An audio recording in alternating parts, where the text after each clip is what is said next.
10.000 mësues janë trajnuar për lëndët gjuhë shqipe, matematikë, shkenca dhe teknologji, si dhe në aftësi ndërdisiplinore. Ministri i Arsimit Ogerta Manastirliu u bë pjesë në një orë të projektit, duke theksuar mbështetjen e arsimtarëve. Për Ministrinë e Arsimit dhe Sportit është një prioritet rritja e kapaciteteve të mësuesve tanë dhe edukimi në vazhdim i tyre.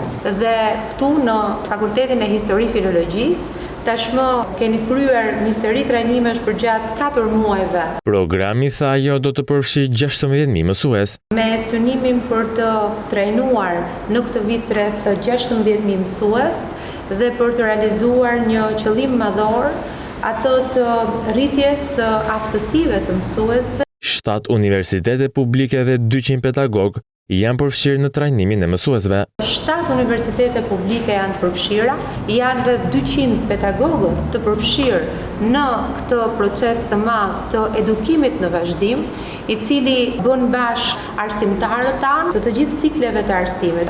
Unë jam e kënaqur që sot asistoj në një prej trajnimeve ku mësues të arsimit fillor janë tashmë në përfundim të ditës së dytë të modulit të trajnimit që ju jeni duke ofruar.